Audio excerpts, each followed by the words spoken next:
சென்னை கிண்டியில் மருத்துவ சங்கங்கள் சார்பில் நடைபெற்ற ஆர்ப்பாட்டத்தை தொடர்ந்து மருத்துவர்கள் செய்தியாளர்களை சந்தித்தனர். அந்த காட்சிகளை இப்போது பார்க்கலாம். நேற்று காலையில் தாக்கப்பட்ட மருத்துவரோட உடல்நலம் முன்னேறி வருகிறது.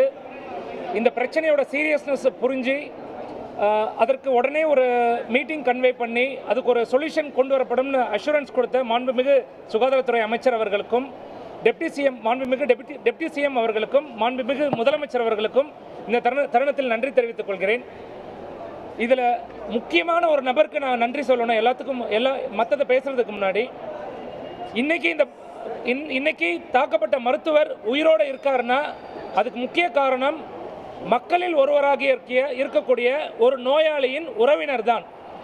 அதாவது அந்த மருத்துவர் கொடூரமான முறையில் தாக்கப்பட்ட அப்ப பக்கத்தில் இருந்த ஐவி ஸ்டாண்டை வச்சு அந்த அக்யூஸ்டை வேகமாக அடித்ததுனால தான் அவன் கத்தியை கீழே போட்டான். அந்த நோயாளியோட உறவினருக்கு இந்த மருத்துவ சமுதாயம் அவரும் ஒரு காமன் மேன் தான். இந்த மருத்துவ சமுதாயம் கையெடுத்து கூப்பி அவருக்கு மனதார நன்றியை தெரிவித்துக் கொள்கிறது.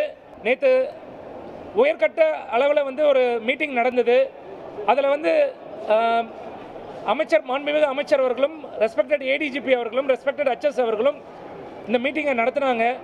அதில் நாங்கள் என்னென்ன கோரிக்கை வைத்தோமோ எல்லாத்தையும் உடனடியாக போர்க்கால அடிப்படையில் அதை பண்ணி கொடுக்குறேன்னு அஷ்யூர் பண்ணியிருக்காங்க. நாங்கள் அந்த டிராஃப்ட் ஆஃப் த மீட்டிங்கும் 3 நாளில் ரிலீஸ் பண்ணணும்னு நாங்கள் ரெக்வஸ்ட் பண்ணியிருக்கோம். முக்கியமாக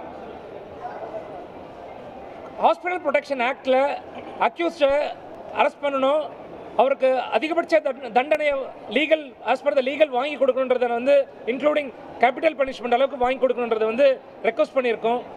அப்போ தான் ஒரு மருத்துவர் தனியார் அரசில் மட்டும் இல்லாமல் ஒரு தனியார் மருத்துவமனையிலையுமே ஒரு பயம் இல்லாமல் ஒரு நோயாளியை பார்க்கக்கூடிய ஒரு மனப்பக்குவம் வரும்.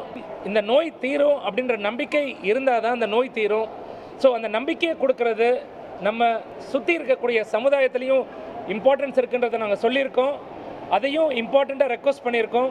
தேவையான அளவுக்கு சிசிடிவி, தேவையான அளவுக்கு செக்யூரிட்டி கார்ட்ஸ், தேவையான அளவுக்கு 2 டயர் செக்யூரிட்டி சிஸ்டம், தேவையான அளவுக்கு நோயாளிக்கு ஏற்ற அளவுக்கு மருத்துவர்கள் என்எம்சி ரெக்கமெண்டேஷன் ஃபாலோ பண்ணி மருத்துவர்களை நியமிக்கக்கூடாது. எத்தனை நோயாளிகள் வராங்களோ அதற்கு தேவையான அளவுக்கு மருத்துவர்களை நியமிக்கணும். மருத்துவர்களை நல்லா வைத்து கொண்டால் இந்த சமுதாயம் நன்றாக இருக்கும். உடனுக்குடன் செய்திகளை தெரிந்து கொள்ள சன் நியூஸ் பெல் ஐகானை கிளிக் பண்ணுங்க.